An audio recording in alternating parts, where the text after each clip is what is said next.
श्री कृष्ण चैतन्य प्रभु नित्यानंद श्री अद्वैत गदाधर शिवासादि गौर भक्तवृंद। हरे कृष्ण कृष्ण कृष्ण हरे हरे, हरे राम राम राम हरे हरे।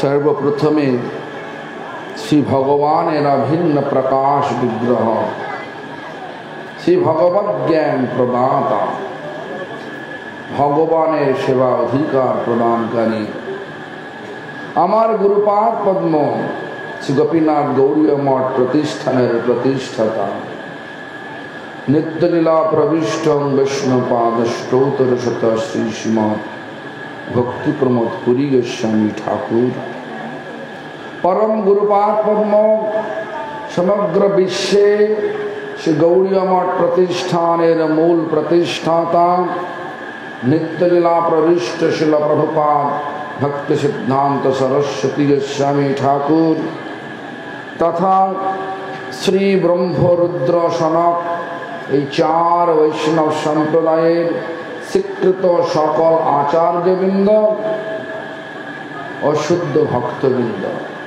সকলের শ্রীপাদ পদ্মে জানাই দণ্ডবৎ প্রণাম।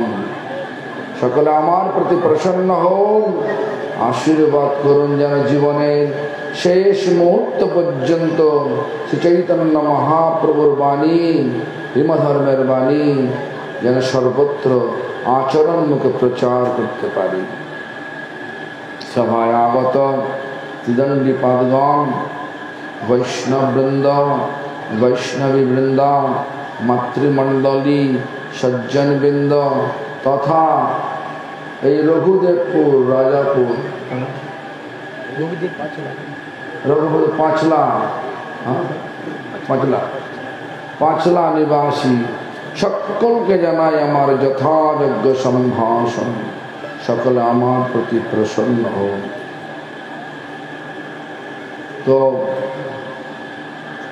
एखाने लेखा आछे एकटा प्रभु कहे कहिलाम एई महामंत्र इहा जप गिया सबे करिया निर्बंध। एटाई कलिजुगेर धर्म। कलिजुगे धर्म है नाम संकीर्तन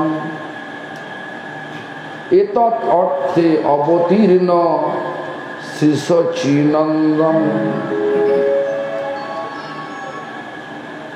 देखुन आज के प्रश्न एসেছে महाप्रभुर आविर्भावेर कारण कि भगवान कखन कखन आविर्भूत हन। भगवत गीता তিনি বলছেন परित्राणाय साधूनां विनाशाय च दुष्कृतम धर्म संस्थापनार्थाय संभवामि युगे युगे। बस তিনটে কাজ। परित्राणाय साधूनां মানে সাধুদেরকে পরিত্রাণ করার জন্য। কে সাধু? যারা যুগ ধর্ম পালন করে তারাই সাধু। সাধু মানে এই নয় যে যারা লাল কাপড় পরে আছে, যারা মন্দিরে থাকে, শুধু পুরুষ লোকরাই সাধু হবে মহিলারাও সাধু হবে না এরকম তো বলছে না। আজকে সকালে বলেছি সাধু শব্দটাকে যদি আমরা একটুখানি তুলে ধরি শব্দটার ব্যুৎপত্তিগত বা শব্দটার যে ব্যাপক অর্থ সংক্ষিপ্ত সহকারে যে ব্যাপক অর্থ সেটা হচ্ছে যিনি সৎ। সৎ মানে সনাতন। সনাতন মানে যিনি পূর্বে ছিলেন এখনো আছেন ধ্বংসের পরেও থাকবেন। সেটা কি? ভগবান। যিনি সৎ বস্তুর অন্বেষণ করেন, যিনি ভগবানের অন্বেষণ, অন্বেষণ মানে খোঁজেন, যতটা নিষ্ঠার সহিত ভগবানকে পাওয়ার একটা স্পৃহা, যতটা নিষ্ঠার সহিত ভগবানকে পাবার একটা স্পৃহা মানে ইচ্ছা, তিনি ততটাই সাধু। পরিত্রাণায় সাধুনাং। এবং আজকাল দিনে, আগে এটা ছিল ব্যাপক অর্থে, হরিনাম করলেই লোক ব্যঙ্গ করত, গলা মালা রাখলে লোক ব্যঙ্গ করত, এখন একটু উপশম হয়েছে। হয়েছে কিনা? কেন? ভগবান চৈতন্য মহাপ্রভু নামের মধ্যে আছেন। নাম জানা করছে, আস্তে আস্তে সংখ্যাও বাড়ছে, বাড়ছে কিনা? লোক বুঝছে কিছু না কিছু আছে, একটা কিছু না কিছু একটা আছে, যার জন্য এত লোক তিলক করেছে, মালা গলায় মালা ধারণ করেছে, মাথা মুড়িয়ে দিয়েছে, শিখা রেখেছে, সে গৃহে থাকুক আর মন্দিরেই থাকুক, করছে। ভগবান চৈতন্য মহাপ্রভুর নাম রূপে আমাদেরকে পরিত্রাণ করছে। দেখুন, ভগবান চৈতন্য মহাপ্রভু নাম রূপে, মানে নাম, দেখুন আমি এটা বলছি না, চৈতন্য চৈতন্য তো বলছেন, কলিকালে নাম রূপে কৃষ্ণ অবতার, নাম হইতে হইবে সর্ব জগৎ নিস্তার। তাহলে নাম রূপে ভগবান এসেছেন না। পরিত্রাণা সাধনা, আগে কম সংখ্যা ছিল, এখন সংখ্যা বেড়েছে, তবে হ্যাঁ শুদ্ধ ভক্তির সংখ্যা খুব কমই আছে। অনেকে দেখবেন আছেন বাড়িতে। আমাদের প্রভুপাদ ভক্তিসিদ্ধান্ত ঠাকুর বলতেন, আমরা তিনজনকে ঘৃণা করি। ছিল প্রভুপাদ ভক্তিসিদ্ধান্ত ঠাকুর, তিনজনকে ঘৃণা করি। কারা? না বেশজীবী, বিগ্রহজীবী আর ভাগবতজীবী। যারা বেশকে অবলম্বন করে জীবিকা নির্বাহ করে তাদেরকে বলা হয় বেশজীবী। আমি জানতাম না, আমাদের মন্দিরে আমি ছিলাম, মায়াপুর মন্দিরে, নাম বলবো না তিনি কে, তো একজন এসে আমাকে বললেন, মহারাজ আমার একটা আশ্রমে প্রতি দ্বাদশীতে আমি উৎসব দিই, আপনি আসুন। আমি যাব। তারপরে আমাদের ভক্তরা বলছেন, মহারাজ জানেন উনি গৃহস্থ, এই লাল কাপড় পরে উনি ভিক্ষা করেন, ভিক্ষা করে বাড়িতে টাকা পয়সা পাঠান, আর একটুখানি আপনাদেরকে নিয়ে একটু খরচা করে দেয়। দাদা তো যাওয়া যাবে না, এদেরকে প্রভুপাদ ঘৃণা করেছেন, যাওয়া যাবে না। বিগ্রহজীবী, হরিনাম করলেই হরিনামের মধ্যে ভগবান আছেন। গ্রামের মধ্যে একটা মন্দির করবে, কেন? গ্রামের লোকগুলোকে মন্দিরে নিয়ে আসবে। কারণ কি না, গ্রামের লোক সে পূজা পার্বণ করবে আমার মন্দিরকে অবলম্বন করে, তাতে আমার সংসারটা ভালো করে চলবে। আর একটা উদাহরণ দিচ্ছি, বিগ্রহজীবী কৃষ্ণ জন্মাষ্টমী এসেছে, 200 লোককে বললো কৃষ্ণের পোশাক লাগবে। কৃষ্ণের পোশাক করতে কত খরচা? না 5000 টাকা খরচা। 200 লোকের মধ্যে 100 লোক শিকার হয়ে গেল দেবে। তো 100 লোক যদি 5000 টাকা করে দেয়, কত টাকা হয়? 100 লোক যদি 5000 টাকা করে দেয়, কত টাকা হয়? 5 লক্ষ টাকা। সে করলো কিন্তু একখানা মাত্র বস্ত্র, বাকি 4,95,000 টাকা ব্যাংকে জমা পড়লো। যারা এইভাবে জীবিকা অর্জন করে বিগ্রহকে দেখিয়ে, তাকে তো বলো বিগ্রহজীবী। আর ভাগবতী মানে ভাগবত পাঠ করলে অনেক টাকা পায়। দেখবেন বৃন্দাবনে অনেক বড় বড় শাস্ত্রীজি এখন পাঠ করে বিশাল বিল্ডিং বানিয়েছে, বাড়িতে সবই আছে। তো যারা ভগবানের পাঠ মানে ভগবানের কথা পাঠ করে পয়সা নেয়, যাদেরকে উল্লেখ করে তাদেরকে বোঝানোর জন্য আমাদের গৌর কিশোর দাস বাবাজি মনে একটা সুন্দর উদাহরণ দিয়েছিলেন। তার আচরণের দ্বারা উদাহরণ কিরাম, একজন নবদ্বীপবাসী ভাগবত পাঠক, তার ভাগবতের পাঠের দর বাড়ানোর জন্য একদিন নিমন্ত্রণ করলেন আমাদের শ্রীল গৌর কিশোর দাস বাবাজি মহারাজ। তাকে নিমন্ত্রণ কেন? তার এই নবদ্বীপ মণ্ডল তথা বৈষ্ণব মণ্ডলে তার অনেক খ্যাতি রয়েছে। সে যদি আমার পাঠটা ভালো বলে দেয় তাহলে আমার দর বেড়ে যাবে, এই বিচার নিয়ে পাঠ করলেন। অনেক শ্রোতাও এসছেন, বাবাজি মহারাজ বসে আছেন। পাঠ সমাপ্ত হয়ে যাওয়ার সঙ্গে সঙ্গে শ্রোতাগণ এসে জিজ্ঞাসা করছে, বাবাজি মহারাজ ভাগবত পাঠ যে শুনলেন কিরাম হলো, ভালো হয়েছে তো? আর বাবাজি মহারাজ তখন অবাক হয়ে বলছেন, ভাগবত পাঠ কোথায়? আমি তো শুনলাম শুধু টাকা টাকা টাকা। ওই ব্যক্তিটি যেখানে বসে ভাগবত পাঠ করেছে ওই জায়গাটা অপবিত্র হয়ে গেছে, কোদাল দিয়ে মাটি খুঁড়ে চেটে ফেলে দেয়।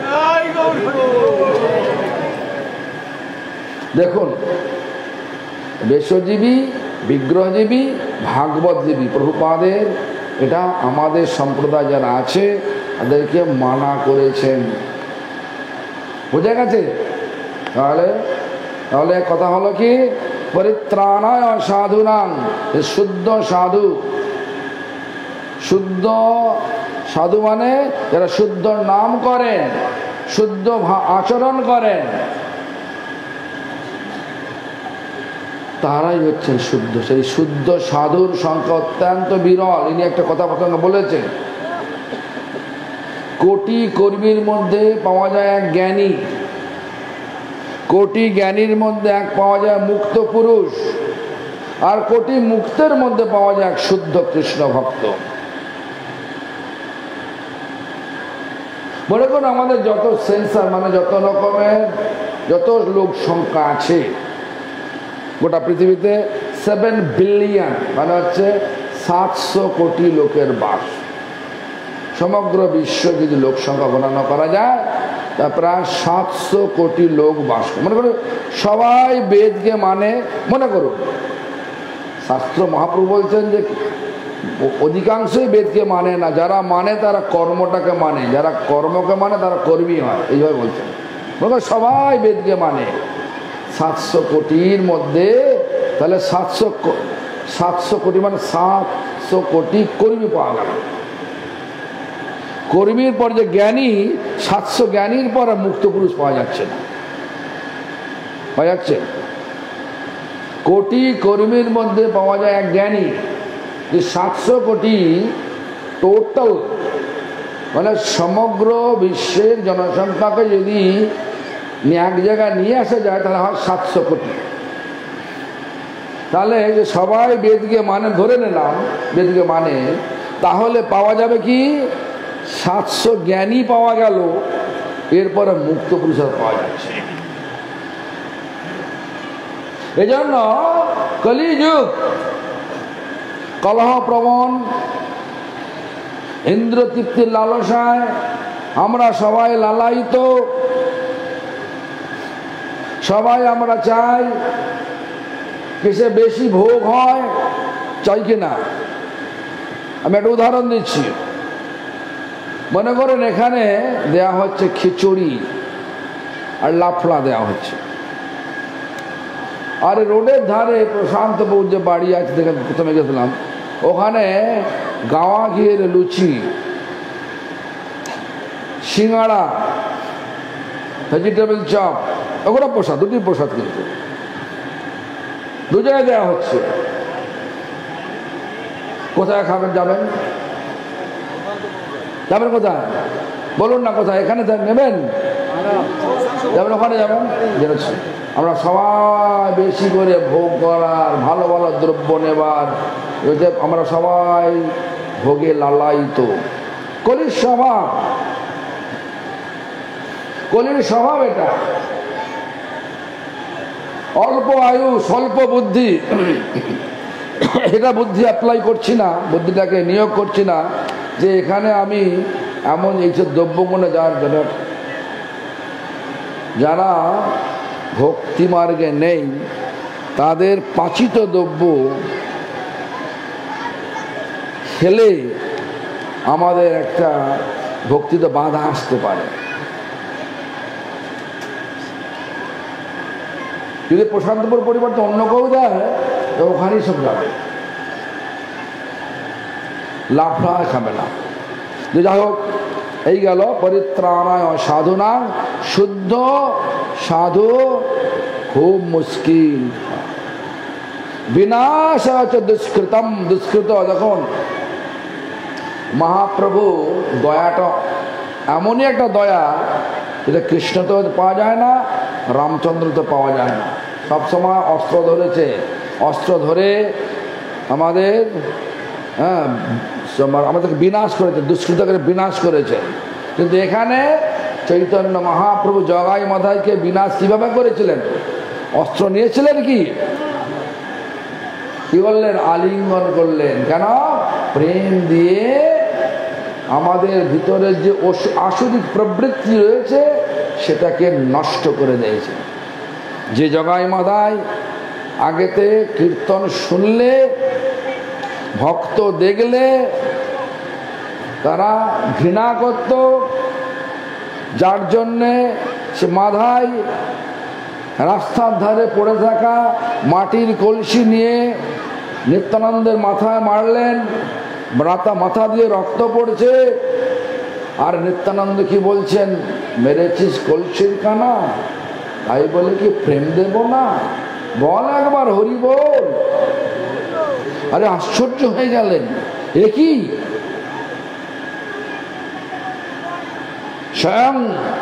স্বয়ং ভগবানের স্বরূপ শক্তি নিত্যানন্দ, স্বয়ং ভগবান কৃষ্ণ, তার স্বরূপ শক্তি বলরাম, বলরামের মূর্তি হলে এই জগতে এসেছিলেন নিত্যানন্দ প্রভু রূপে। তাই আশ্চর্য হয়ে গেলেন। তারপরে মহাপ্রভু একটু ক্রোধিত হয়েছিলেন বটে, কিন্তু গুরু নিত্যানন্দ কি বললেন? প্রভু, চৈতন্য মহাপ্রভু ক্রোধিত হয়ে রেগে ক্রোধিত হয়ে তিনি সুদর্শন করে ডাকতে লাগলেন, প্রভু আপনি তো এই অবতারে আপনি তো স্বীকার করেছেন কোন অস্ত্র ধরবেন না, তাহলে কেন অস্ত্রকে সুদর্শন কেন ডাকছেন? তখন আলিঙ্গন দিলেন। আর জগাই মাথায় কি বললেন? বলে আর না রে বাপ, আর কখনো করবো না। যে জগাই মাথা সকলকে ধরে মারতো, এখন সে জগাই মাথা সকলকে দেখে দণ্ডবোধ করে। পাল্টালো কিনা? তো আমাদেরও দেখুন, আমরা যে আছি আগে কি খাদ্যাভ্যাস কি ছিল, দেখুন খাদ্যাভ্যাস কি ছিল, কি খেতেন? জন্ম থেকে প্রসাদ পাচ্ছেন? পান না। এখন যে কোনো জন্ম থেকে পেতেন সেগুলো এখন দেওয়া যা খাবেন, বলবে যে আমি এই যেমন এই যে দিবাকর প্রভু, দীননাথ প্রভু যদি বলে আপনি 1 পিস মাছ খাবেন, আমি আপনাকে 1 লক্ষ টাকা দেবো, খাবেন? টাকার অভাব আছে তো আমি খাবো না। কেন? সংস্কারটা পাল্টে গেছে। আমরা প্রতিটা জীবকে সম্মান দেবার প্রবৃত্তি জেগে উঠেছে। আমরা এমন কিছু দ্রব্য পাবো না যেটা ভগবানকে অর্পণ করা যায় না। কেন? ভগবানকে অর্পণ করা না করলে জীবহত্যার দোষ পেতে হয়। জীবহত্যার দোষ আমাদেরকে ক্রমে ক্রমে নরকের দিকে নিয়ে যায়। কেন? প্রত্যেক ক্রিয়ারই সমান বিপরীত প্রতিক্রিয়া আছে। যা কিছু খায় সবই জীব, কিন্তু ভগবান বলছেন আমাকে দাও, আমি তোমাদের সেগুলো সেই জীবগুলোকে উদ্ধার করে দেবো, আমার প্রসাদ রূপে পাও, তাহলে কোনো জীবহত্যার দোষ লাগবে না। আমাদের মধ্যে এসছে কিনা? বিনাশ আমরা যে প্রত্যেক দিন কত জীব হত্যা করতাম, এখনো করি নাকি? করেননি। সব যা পান ভগবানকে অর্পণ করুন আর পান, জীবতার দোষ লাগে না। তো হচ্ছে গেলে দেখুন আমাদের জীবনটাকে দেখে দেখুন কিরমভাবে ভগবান আমাদেরকে রক্ষা করছেন। বিনাশের দুষ্কৃতম। আর ধর্ম সংস্থাপনার্থেই আজকে সভা পাঁচলাতে, আজকে এখানে প্রশান্ত প্রভুর পৈতৃক বাড়ি, এটা নাকি পৈতৃক বাড়ি সভা। দেখুন এই পৈতৃক বাড়ির সভা কি সভা? এখানে কোনো রাজনৈতিক সভা নয়, যেমন এখন আস্তে আস্তে দেখলাম নির্বাচনী সভা। এখানে লেখা থেকে ধর্ম সভা। ধর্ম মানে কি? আত্মার স্বাভাবিক নিত্য স্বভাবকে বলা হয় ধর্ম। আত্মার স্বাভাবিক নিত্য স্বভাবকে বলা হয় ধর্ম। ধর্ম আমরা প্রকৃত সবাই আত্মা। তা আমাদের স্বাভাবিক নিত্য স্বভাবটা কি দেখবেন, জিজ্ঞাসা করলে আমরা উত্তর বেরিয়ে আসবে। আমরা কি চাই, কি চাই? যে বলবে আমি গাড়ি চাই, বাড়িতে কেন চাই? সবাই তো দেখবেন লাস্ট উত্তর আসছে আমি আনন্দ পেতে চাই। পারবি না? চান কিনা বলুন? যদি গাড়ি দুঃখ দেয়, গাড়িকে ছেড়ে দেবেন। তাহলে আমাদের আত্মার স্বাভাবিক নিত্য স্বভাবকে বলা হয় ধর্ম। আর সভা মানে যেখানে সভ্যরা সমাগত হয়, সভ্যদের সমাগম হয়, তাকে বলা হয় সভা। সভ্য মানে যারা ধীর স্থির হয়ে বসে থাকবে, আলোচনা শুনবে, ধর্মের কথা শুনবে, অসভ্য নয়। এখানে বসে বসে অন্য কথা বলবে, অন্য মনস্ক হবে। যেমন পরীক্ষিত মহারাজ যখন একদম 7 দিন আয়ু নিয়ে নদীর তীরে বসে আছেন, সুখদেব গোস্বামী পাঠ করছেন। শ্রোতা কত ছিল সেখানে? মাইক ছিল নাকি? শ্রোতা কত ছিল? অনেক শ্রোতা ছিল। কেউ বলে 88, কেউ বলে 60,000, যাও যে কোনো। এখানে কত শ্রোতা আছে? 100, 150? এর তো বেশি হবে না। মাইক না নিয়ে শুনতে পাবেন। দেখুন যারা শ্রোতা ছিলেন তারা একদম পিন ড্রপ সাইলেন্ট, মানে পিন পড়লে আওয়াজ হবে, চুপচাপ শুনছে। কেন? শোনার ধরনটাই এরকমই, ভালো করে শুন। যে ভালো শুনতে পারবে সেই ভালো পালন করতে পারবে। যা শোনা ভালো নেই, পালন ভালো নেই, পাবেও না সে। পালন যদি না করতে পারেন, পালন মানে সাধনা, সাধনা যার ভালো না হবে ভগবানকে সে পাবে না। তো যাই হোক, পরিত্রাণ সাধনা বিনাশ দুষ্কৃতম ধর্ম সংস্থাপনার্থায় সম্ভবামি। এটা ভগবান বলছে, সম্ভবামি যুগে যুগে, আমি যুগে যুগে অবতীর্ণ হই। এখানে বলছেন যে মহাপ্রভুর কারণ কি? মহাপ্রভু অনেক মুখ্য কারণ তো রাধার প্রেমমহিমা কিরকম এসব আস্বাদন করার জন্য এসছেন। রাধা কিরকম আনন্দ, সেটা আবার কিরকম সেটা আস্বাদন করার জন্য এরম আছে। কিন্তু গৌণ কারণ হচ্ছে কি? গৌণ কারণ হচ্ছে নাম সংকীর্তন, যেটা বললাম প্রভু কয়ে কহিলাম, এটা বললাম না?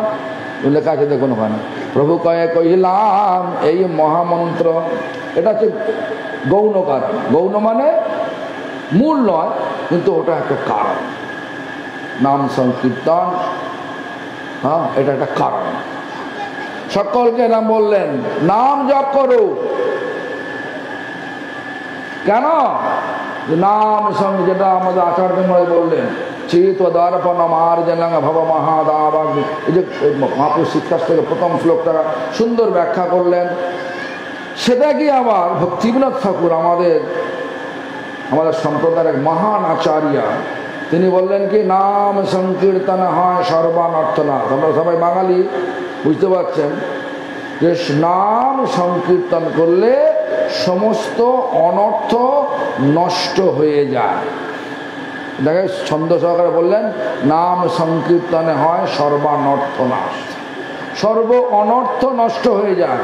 আর অনর্থ কি প্রকার? এই যেমন আমরা আমাদের স্বরূপটা জানি না, ধর্ম কি জানি না, সভা কি জানি না, কিছুই জানি না।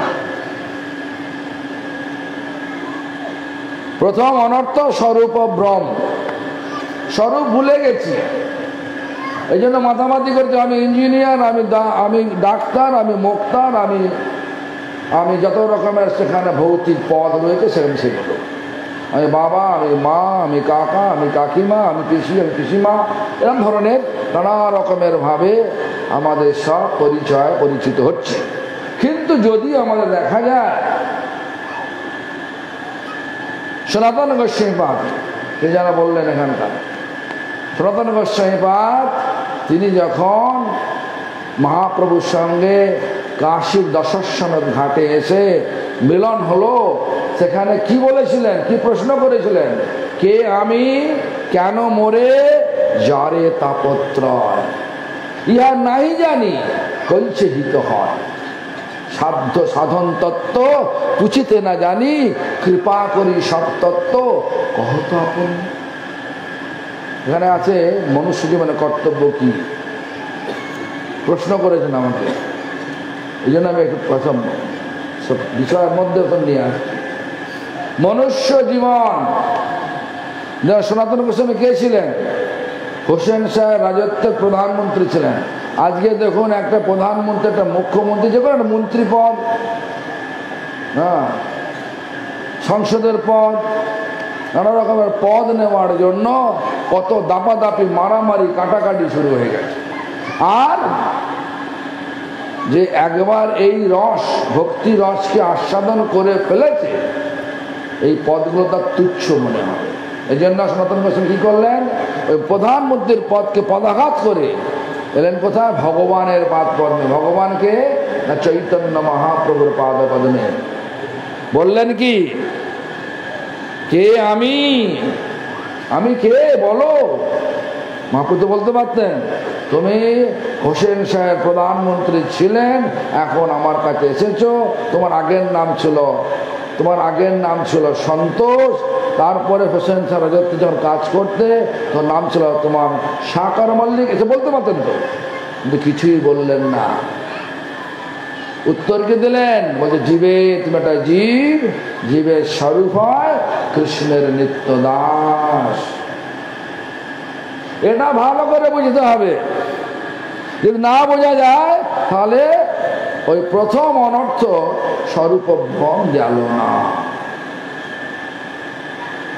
অর্থহীন ভাবে যদি আপনি অফিসে ঢোকেন, অফিসে আপনি কাজ করতে গেছেন না কাজ আদায় করতে গেছেন, মানে কোনো একটা কাস্টমার হয়ে গেছেন,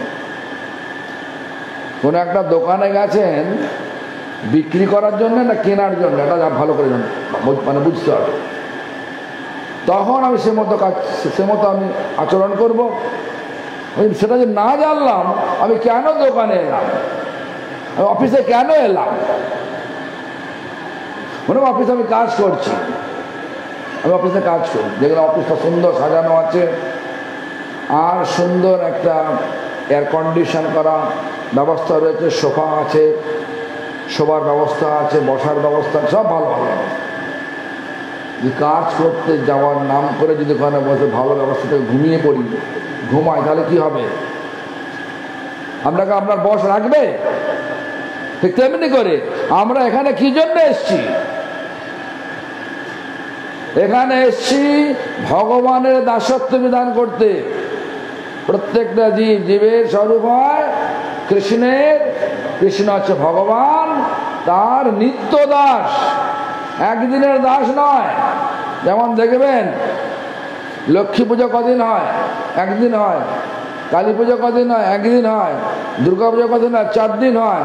তারপরে কি করা হয়? সেই বিগ্রহ, সেই মূর্তিগুলো কি করা হয়? মাকে ধরে জলে বিসর্জন দিয়ে দেন। আরে যাকে গৌরবের পাত্র বলে মনে করি, তাকে আহ্বান করে বিসর্জন করবে কেন? বুদ্ধিটা অ্যাপ্লাই করুন না। তো জীবের কর্তব্য কি? আমরা সব জীব, মানুষ মান আর হুঁশ, সব মান নিয়ে মাতামাতি করছি, হুঁশটা একদম দেখি না। আমার কর্তব্য কি জন্য এখানে এলাম দেখেছি, করেছি। আমার সঙ্গের প্রভাবে আমরা করতে একটু শুরু করেছি। অনেক অনেক রকমের বিতর্ক এসে যাচ্ছে।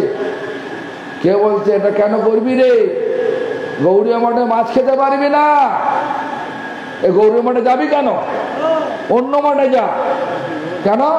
সেখানে মাছও খেতে বলবে আর হরিনামও করতে বলবে, ওটাই যা ভালো নাকি? দেখবেন আমার দলে দলে ঝাঁকে ঝাঁকে সেখানে যাচ্ছে। আরে বাবা, যে জিহ্বাতে দেখুন, মনে করেন আপনার বাড়িতে জামাই এসছে, ভালো ডাল, ভালো সব ভালো ভালো ব্যবস্থা করেছেন, রান্না করেছেন। একটা বড় মাছি বিষ খাতে বসেছিল, সে মাছিটা এসে ডালে পড়ে গেল। আপনি খেতে পারবেন না জামাইকে দেবেন, কোনটা কি করবেন? একটা বড় মাছি কাঁচা বিষটা সদ্য পায়খানা করে গেছে, সেই বিষটাতে বসেছিল, সেখান থেকে সে উঠতে উঠতে ডালে পড়ে গেল। আপনি খাবেন না দেবেন? জামাইকে দেবেন? কি করে ফেলে দেবেন কিনা? ঠিক তেমনি করে যে জিহ্বাতে হরিনাম খুব উপাদেয়, আপনি উপাদেয় করে রান্না করেছেন, খেলেন না, ফেলে দিলেন। যে জিহ্বাতে ভগবানের শুদ্ধ নাম উচ্চারণ হবে, সেই জিহ্বা কখনো ইতর বস্তু মানে যেটা ভগবানকে দেয়া যায় না সেটা আস্বাদন করা যায়। যদি করেন, সেই জিহ্বা দিয়ে কখনো শুদ্ধ নাম হবে না, সেই নামের দ্বারা জগতের কোনো মঙ্গল হবে না। এই জন্য যারা এই লোককে সংগ্রহ করার জন্য ভক্তির ভাবটাকে বিকৃত করে ধর্মের প্রচার করছে, সেই ধর্ম প্রচারে জগতের কোনো মঙ্গল না হবে। এটা উদাহরণ দিলাম একটা, আরো অনেক উদাহরণ আছে, শাস্ত্রের উদাহরণ আছে। অবৈষ্ণবচিত মুখদিগীর্ণ ভূত হরিকথামৃত শ্রবণা নৈব কর্তব্য। আমি বলছি শ্রবণা নৈব মানে কি, শোনা দরকার না, শোনা দরকার নেই। কেন? ওই যে সর্বোচ্ছিষ্ট, সাপে উচ্ছিষ্ট, পয় মানে দুধ, যথা যেমন আছে একটা দুধ পুষ্টিকর খাদ্য, কিন্তু সেই দুধ যদি সাপে মুখ দেয়, সেটা খাবেন না? খাবেন না? খাবেন না? খাবেন না? খাবেন না কেন? যেন সাপ বিষাক্ত, তার বিষ ঢেলে দিয়েছে ওখানে। খেলে কি হবে? সাধারণ দুধ খেলে পুষ্টি হতো, আর ওই দুধ খেলে কি হবে? বিষক্রিয়া করে আমাদের শরীর নষ্ট হয়ে যাবে। এই জন্য দেখবেন এখন এই যে গ্রামে গঞ্জে, বাংলাদেশকে বাংলা আমি তো দেখছি বিভিন্ন জায়গায়, ছোটোবেলা থেকে, আমি হাওড়ারই ছেলে, ভাববেন না আমি কোনো বাইরে থেকে এসছি। আমাকে দেখে বলে আপনি তো বাইরের লোক নাকি? না, আমি বাইরের লোক, আমি হাওড়ার ছেলে, একদম পুরুষ, মানে 14 পুরুষ 16 পুরুষ যতগুলো পুরুষ আছে সব আমাদের হাওড়াতেই। সেই হাওড়ার ছেলে আমি। আর আমি দেখতাম বিভিন্ন জায়গা আমাদের গ্রামে গঞ্জে সব ওই পালা কীর্তন হতো। তখন ওই 3000 টাকা নাইট, এখন জানি না কত টাকা নাইট নেয়, তখন 3000 টাকা নাইট ছিল। হ্যাঁ, তো ওখানে গৌরহরি কয়াল নামে, আমি বলছি একটা উদাহরণ দিচ্ছি, গৌরহরি কয়াল নামে একজন খুব সুন্দর গায়ক, আমার মনে আছে, আমি তো ক্লাস 4-এ পড়তাম। কত বয়স? 10 বছর বয়স হবে পুজোর হলে। তো আমার ঠাকুমার সঙ্গে গেছি, আমাদের ভদ্রকালীতলা, কানপুর ভদ্রকালীতলা গেছি, শুনতে গেছি, ঠাকুমা নিয়ে গেছে।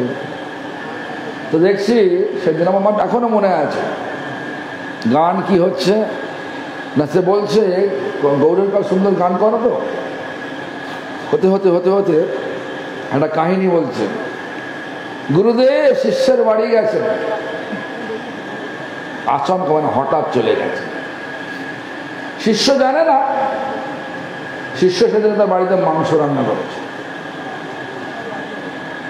তো মাংস রান্না করেছে, দেখুন, তো বলছেন গুরুদেব আপনি হঠাৎ, আমার গুরুদেব বলছে আমার খুব জোর খিদে পেয়েছে, কিন্তু আমার কিছু দে, এখনই ব্যবস্থা কর, দুপুরবেলা গেছে এখনই ব্যবস্থা কর। কিন্তু মাংস রান্না করেছি। বলছে তাকিয়ে আছে, মাংস বাদ দিয়ে ঝোলটা দে না। ঝোল ঝোল মানে কি বলে, ঝোল বলার তো যাই, চামচে দিয়ে মাংসটা আটকাচ্ছে। এখন এক টুকরো মাংস, ঝোলটা আস্তে আস্তে মানে জুসটা আস্তে আস্তে, তো মাংসটা আটকে গেছে চামচের মধ্যে। তোমার গান আরম্ভ করলো, আসছে যে আসছে যাও বাধা দিও না, এই কীর্তন আরম্ভ করলো, খাই থেকে নাচতে আরম্ভ। এই ধরনের কীর্তন শুনে কি জগতের মঙ্গল হবে বলুন? এই ধরনের কীর্তন শুনে জগতের মঙ্গল হবে? মানুষকে মাতানো যাবে বটে, কিন্তু মানুষকে তাদের অনর্থ নিবৃত্তি করা যাবে না। এই জন্য কলিকালে সাধু পাওয়া কষ্ট বড় জানিয়া, তাই কৃষ্ণ সাধুরূপে আইলেন নদিয়া। এই জন্য সাধু এই শব্দটাকে আমরা একটু বিকৃত অর্থ করে নিয়েছি। সাধু মানে কোথাও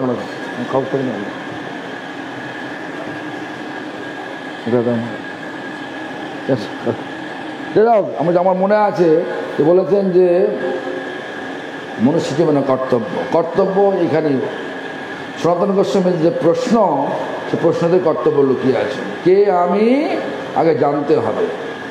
তার যা উত্তর আসছে, আমি ভগবানের নিত্য দাস। প্রত্যেকটা পদবিক্ষেপে আমাদেরকে চেষ্টা করতে হবে ভগবানের সেবা করা। সেবা মানে হচ্ছে ভগবানকে সুখ দেয়া। আমার কার্যের দ্বারা ভগবানকে সুখ দেয়া। কিন্তু আমরা কলিকালে দেখতে ঝগড়া করি কিনা? যার সঙ্গে ঝগড়া করছেন সেও তো ভগবানের জীব। ভগবানের তৈরি জীবকে যদি আপনি কখনো ঝগড়া করেন, সেও ভক্ত ভক্ত ঝগড়া হচ্ছে, একই গুরু শিষ্য ঝগড়া হচ্ছে কি না? তাহলে এটা কি হলো? আমাদের বিচারে এটা তাহলে কি হলো? ভগবান সুখ দেওয়া যাবে? এই জন্য আমাদের বলে তৃণাদপি সুনীচেন তরোরিব সহিষ্ণু না অমানি না মানদে না। এই যে মানদে না, সকলকে সম্মান দেয়া, নিজেকে অমানি হওয়া মানে নিজের মান মর্যাদা, ভৌতিক মান মর্যাদা যত আছে সব ভুলে যাও। কি পরিচয়? আমি ভগবানের নিত্য দাস। কিন্তু আমরা কি করি? আমরা আমাদের ভৌতিক প্রতিষ্ঠা নিয়েই মেতে মাথা। এই ভৌতিক যে শিক্ষাগত যোগ্যতা বলুন, ভৌতিক যে সমস্ত ব্যাপার আছে বলুন, এসব এখানেই রেখে দিতে হবে। দেহ শেষ, সব যোগ্যতাও শেষ। কিন্তু ভক্তি এমন একটা জিনিস, সে নিত্য, ভগবান নিত্য, ভক্তি ভগবানের ভক্তি নিত্য, ভগবানের ধাম নিত্য, সব নিত্য। নিত্য মানে আজও আছে, আগেও ছিল, আর ধ্বংসের পরেও থাকবে, মানে মৃত্যুর পরেও থাকবে। এই জন্য মানুষের প্রধান কর্তব্য কি? সংক্ষেপে বলছে, সময় বলেছে 7টা পর্যন্ত সভা নাকি, অনেকে সব বাড়ি যাবে, বেশি রাত্রি করা যাবে না। তো আপনি মানে প্রধান কর্তব্য কি না? ভক্তি ধর্ম পালন করা। ভক্তি মানে কি? ভক্তি মানে ভগবানকে অকৃত্রিম ভালোবাসা, কোনো কৃত্রিমতা নেই। ভগবানকে আমি পূজা করছি কিছু পাওয়ার জন্য, এটা নয়। ভগবানকে আমি পূজা করছি ভগবানের সুখের জন্য, কোনো কিছু পাওয়ার জন্য নয়। এই বৃত্তি নিয়ে আমরা যখন ভগবানের যা কিছু করব, ভগবানের জন্য সংসার করলাম, বিবাহ করলাম, সংসার করলাম, ভক্তি হবে। ভগবানের জন্য সুন্দর বাড়ি করলাম, বড় বড় বাড়ি করলাম, কেন? ভগবানের বাড়ি বড় হওয়া দরকার। ভগবান মানে কি? ভগবান মানে মালিক। কিসের মালিক? ভগবান ঐশ্বর্য। ভগবান ঐশ্বর্য, বান মানে মালিক। কিরাম ঐশ্বর্যের মালিক? সর্বৈশ্বর্যের মালিক। সর্বৈশ্বর্যের মালিক। তার বাড়ি তো বড় হবে, ছোট হবে কেন? ব্যবসা করছি, ভগবানের জন্য করছি। সন্তান জগতে নিয়ে আসছি, ভগবানের সেবার জন্য নিয়ে আসছি। এই সমস্ত ব্যাপারটা যদি ভগবানের সাথে জুড়ে দেওয়া যায়, তাহলে সবটাই ভক্তি হবে। ভাববেন না শুধু মন্দিরে গিয়ে আকুমাকু হয়ে কিছু বললাম, ফল টল দিলাম, ধপ করে প্রণাম করলাম, এইগুলো শুধু ভক্তি, আর বাকি সব ভক্তি নয়। এটা নয়, সবটাই ভক্তি যদি ভগবানকে সুখের জন্য যা কিছু করো। যদি ভগবানের সুখের জন্যে আমি ভগবানের ভক্তদের সঙ্গে ঝগড়া করব না, করব ভগবানের সুখের জন্য। তখন কি হয়? যখন দেখবেন বলেছেন সহিষ্ণু পরায়ণ হয়ে সহ্য করা, ভগবানের ওপর ছেড়ে দেয়া। ঝগড়া করবো না, ঝগড়া পরিস্থিতি হলে ঝগড়া করবো না, নিন্দা করব না। আজকালকার নিন্দা হচ্ছে কিনা বলুন না? ভক্তদের মধ্যে নিন্দা আছে কিনা? আমরা সব অভ্যাস যোগে আছি। হতে পারে দীক্ষা নিয়েছি, বড় বড় সোসাইটির সঙ্গে যুক্ত হয়েছি, দীক্ষা নিয়েছি, কিন্তু নিন্দা প্রবৃত্তি না যায়, তাহলে ভগবান সেবা নেবে না।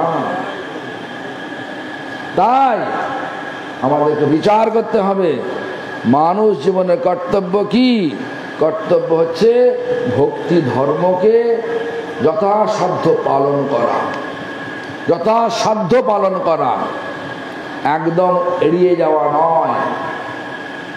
বোঝা গেছে? তাহলে প্রথম হচ্ছে নাম সংকীর্তনে সর্বানর্থ নাশ। প্রথম অনর্থ হলো কি? আজ স্বরূপ ভ্রম, স্বরূপ ভুলে গিয়ে আমরা কি করছি? মায়ার দাস হয়ে গেছি ভগবানের দাস হওয়ার পরিবর্তে। আমরা ভাবছি কি আমার সংসার, আমার বাড়ি, ভাবি কিনা বলুন না, বলি কিনা বলুন? আমার বাড়ি, আমার গাড়ি, আমার সবকিছু আমার আমার আমার। মরলে আপনার থাকবে? কেন বলছি? যেটা নিয়ে আমার আমার করছেন, যাদের জন্য করছেন, মাথার ঘাম পায়ে ফেলে, যে পরের জন্মে পাশের গ্রামে জন্ম হলো জাতিস্বর হয়ে, আপনার সব মনে থাকলো আমি যেই জন্মে, মানে এই জন্মে আমি 10 কোটি টাকার বাড়ি করেছি, 20 কোটি টাকার সম্পত্তি করেছি, আর ছেলেদের 4 ছেলেকে 10 কোটি বা 40 কোটি টাকা দিয়ে এসছি। এখন আমার জন্ম হয়েছে একটা গরিব ঘরে, স্লাম। স্লাম মানে হচ্ছে যারা বস্তি এলাকা জন্ম হয়েছে, কিন্তু জাতিস্বর হয়েছে, বাবা মা অত্যন্ত গরিব। জাতিস্বর মানে আমি আগের জন্য কথা মনে আছে। দেখবেন আপনি যখন মরে গিয়েছিলেন, যখন কেউ মরে যায়, ছেলেমেয়েরা শরীরটাকে ঘিরে কাঁদে, কি বলে? বলে কি, বাবা গো তুমি কেন আমাদের ছেড়ে চলে গেল? যাচ্ছা কি মুশকিল। যাকে এত বাবা বলছে সে তো শরীরটা সামনেই শুয়ে আছে, তার কাকে বাবা বলছিল? কাকে বলুন না, কাকে বাবা বলছিল? শরীরটাকে না কাকে? আত্মাকে। কিন্তু আমাদের আত্মা, যে আমরা আত্মা, সেটাই ভুলে গেছে। খালি ছবি তোলার জন্য খালি টুকটুক করি, আমার ছবিটা তুলে নাও, করি কিনা বলুন? এই জন্য সব আমাদের মায়ার দাস। যতই দেহেতে আসক্ত হব, ততই মায়ার দাসত্ব বিধান করব। তো যাই হোক, এবারে যখন জাতিস্বর হয়ে সেই এখন গরিব বাবা মাকে নিয়ে ছোট্ট 3 বছরের ছেলে আপনি এই বাড়িতে এলেন, আর আপনার স্ত্রীকে বললেন, এই কি গো তুমি কি ভালো আছো তো? আমি তোমার আগের স্বামী ছিলাম, অমুক দিনে মারা গেলাম, তো এখন কি দেখো আমার এরম দশা হয়েছে। ছেলেগুলোকে বললো, দেখ আমার এরম দশা হয়েছে, তোদের তো এত টাকা তো দিয়ে গেছি, সম্পত্তি করে দিয়ে গেছি, এখন তো আমার এরম অবস্থা, তুই আমাকে অর্ধেক দিয়ে দেবে? দেবে না দেবেন বলুন? যার জন্য করলেন, দেখবেন ওই লোকগুলো কিন্তু আত্মার জন্য কাঁদছিল, শরীরটার জন্য কাঁদে না। এখন ওই আত্মা অন্য শরীর নিয়ে এসছে, সমস্ত পরিচয় দিচ্ছে, তারপরেও সে দেবে না। তা কাদের জন্য করলেন? আপনার ছেলে, আপনার বাড়ি থাকতেও দেবে না। এই জন্য বিচার করবেন। বুদ্ধিটা মানুষ দিয়েছেন, মানে মানুষ মানে মান আর হুঁশ, হুঁশটাকে নিয়ে চলতে, শুধু মান নিয়ে মাতামাতি করলে চলবে না। আমার সময় তো হয়ে গেছে। আর ভগবান ও দেবতাদের সম্পর্কে সংক্ষিপ্ত আলোচনা। ভগবান ও দেবতাদের সম্বন্ধে আমাদের পর্বতমালা সুন্দর বলেছে। ভগবানের শক্তিতেই দেবতারা শক্তিমান হয়ে থাকে। যার যে নাম, যেমন একটা উদাহরণ দিচ্ছি, যেমন মোদী সরকার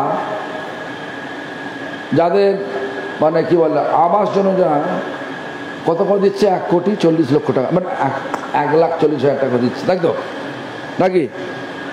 কত পাচ্ছে সেটা আলাদা ব্যাপার, কিন্তু দিচ্ছে 1,40,00,000। যাই হোক, এখন কেউ যদি বলে অঞ্চল প্রধান অফিসে এসছে,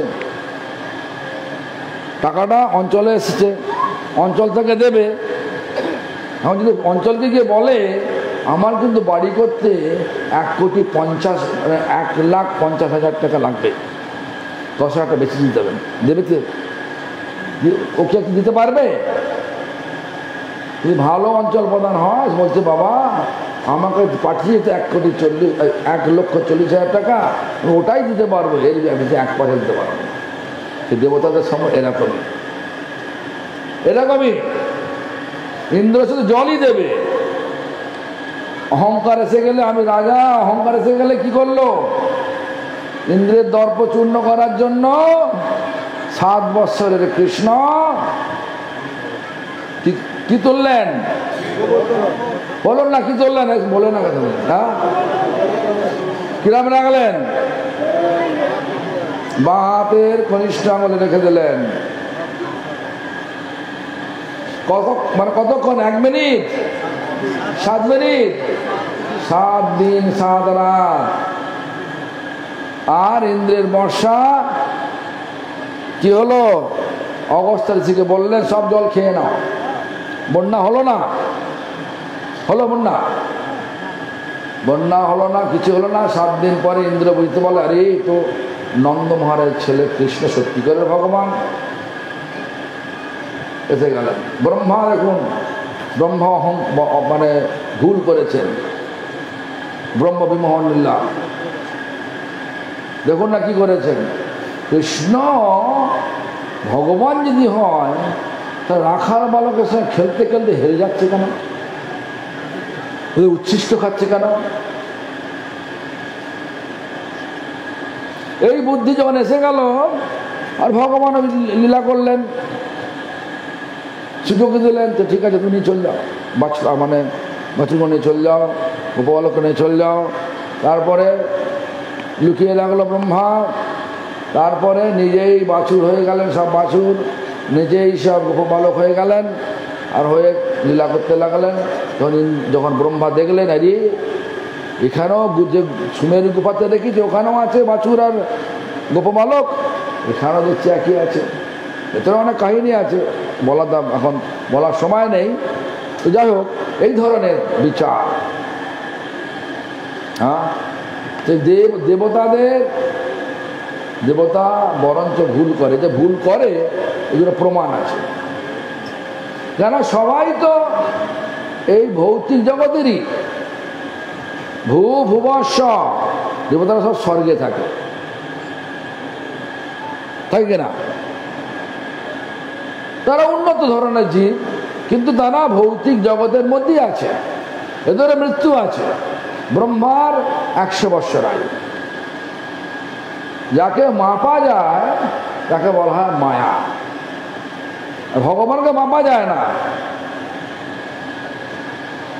ভগবান, আমাদের বামন মহারাজ খুব ভালো কথা বলেছে, ভগবান মায়াধীশ আর আমরা মায়াধীন, মায়ার অধীন। আমরা ভগবান হওয়ার চেষ্টা করলে হতে পারবো না, অভিনয় করতে পারি, কখনো হতে পারবো না। তো যাই হোক,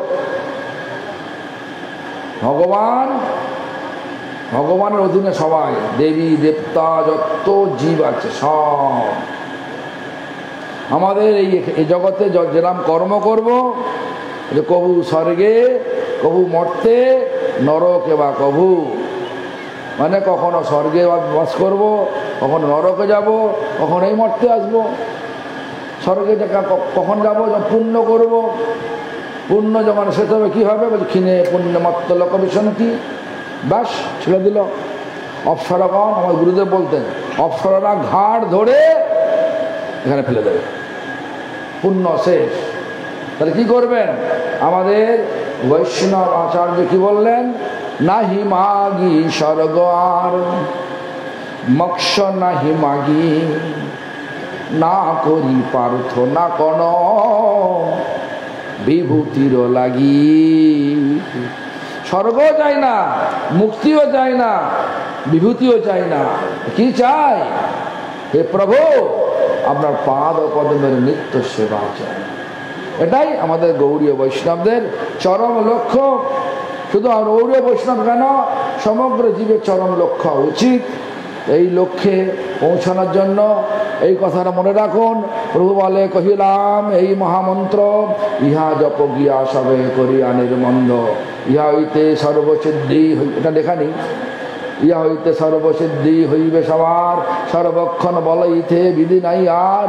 কি শয়নে কি ভোজনে কি বা জাগরণে, অহর্নিশ চিন্ত কৃষ্ণ বলহ মদনে। আপন গলার মালা সবাকারে দিয়া, আজ্ঞা করেন গৌর হরি, কৃষ্ণ কহ গিয়া। তাই সকলে কৃষ্ণ নাম করুন, করবেন তো? কৃষ্ণ নাম করুন। উদ্দেশ্য একটা, ভগবানকে সুখ দেবে। কোন পার্থিব লাভের আশা নিয়ে যদি ভগবানের নাম করেন, তাহলে ওটাই পাবেন। কারণ নাম চিন্তামণি। বর্তমান যুগে আমি দেখেছি অনেকে যায়, মঠে মন্দিরে যায়, ছেলের জন্য মেয়ে দেখতে যায়, মেয়ের জন্য ছেলে দেখতে যায়, যায় কি না? হ্যাঁ, পূরণ হয়ে যায়। যারা যায় কিন্তু পূরণ হয়ে যায়। ঠিক ছেলে পেয়ে যায় উপযুক্ত, মেয়েও পেয়ে যায়, কিনা? যা চাইবেন সব পাবেন। কিন্তু কৃষ্ণ যদি ছুটে ভক্তি মুক্তি দিয়া, কবু ভক্তি না দানা রাখেন লুকাইয়া, ভোগ মুক্তি সব দিয়ে দেবে, অষ্টসিদ্ধি সব দিয়ে দেবে, কিন্তু ভক্তি দেবে না। আর ভক্তি না পেলে মানুষ জীবনের চরম যে লক্ষ্য, ভগবানের নিত্য সেবা লাভ করা, ভগবানের ধামে গিয়ে নিজের স্বরূপ লাভ করে ভগবানের ধামে গিয়ে সে যে ভগবানের সেবা করার সুযোগ কখনই আসবে না। এই সুযোগ না এলে বারবার এই সংসার চক্র, আসক্তির চক্র, 84 লক্ষ নক বিভিন্ন রকম জন্ম আছে, ঘুরতে হয়। রাস্তার কুকুরগিদ হয়ে যান, কিরাম ধরনের দুঃখ বলুন তো। এবার শরীরে ঘা হয়ে আছে, ওষুধ দেওয়ার কেউ নেই, মাছি ভ্যান ভ্যান করছে, খাওয়ার কেউ নেই, একটুখানি খেতে গেলে এই ইট মারে, ও ইট মারে, মারে কিনা? হ্যাঁ, এই লাঠি মারে, কুকুরে হীন বীর্য, ওর দর্শন করলে হ্যাঁ আমাদের ভোগ হবে না। ভোগ দর্শন করে, যেমন জগন্নাথ মন্দির যাবেন, যদি একটা জগন্নাথ মন্দিরে কুকুর উঠে পড়ে, তাহলে দেখুন না বামন মাঠ জিজ্ঞাসা করেন কী করবে। সমস্ত যার পাচিত অন্ন সব ফেলে দেবে সমুদ্রেতে, আবার গোটা মন্দিরটা ধোবে, আবার রান্না করে তারপর ভোগ লাগাবে, নাকি মহারাজ? এসব দেখুন, আমরা কত সৌভাগ্যবান, কলিযুগে যে যুগে চৈতন্য মহাপ্রভু ভগবান চৈতন্য মহাপ্রভু রূপে এসে আমাদেরকে হরিনাম করার কথা বলেছেন, যেখানে প্রেমের বীজ, হরিনামটা হচ্ছে প্রেমের বীজ, এইটা করলেই শুদ্ধভাবে করলে সে প্রেম পাওয়া যাবে, আর প্রেমের দ্বারাই ভগবানের সেবা ভগবানের ধামে গিয়ে করার সুযোগ হবে। ওই সকলে হরিনাম করুন, আর এই প্রেমের বীজ অঙ্কুরোদ্গম শ্রবণ কীর্তন জলে কর সেচন। শ্রবণ মানে এই যে সব সাধুরা কথা বললেন, এগুলো শুনেন, শুনে আমার শুধু শুনে এইখানে শুনলাম এখান থেকে বার করে দেন, এটা নয়। এটা শুনলাম, জীবনে পালন করতে পারলে তবে শ্রবণ কীর্তন জলে সেচন হবে। বীজটাকে জল না দিলে কলা বেরোয় না। এই বারবার শুনতে হবে, নাম করতে হবে। এই যে এগুলো জল দিলে কলা বেরিয়ে তখন এই ভক্তিলতা ব্রহ্মাণ্ড ভেদ করে পরব্রহ্মকে লাভ করবে। তাই আপনাদের সকলের সেই পরব্রহ্মে লাভ হোক, এই প্রার্থনা ভগবানের চরণে নিবেদন করে আমার কথা এখানে বিশ্রাম দিলাম। হরে কৃষ্ণ।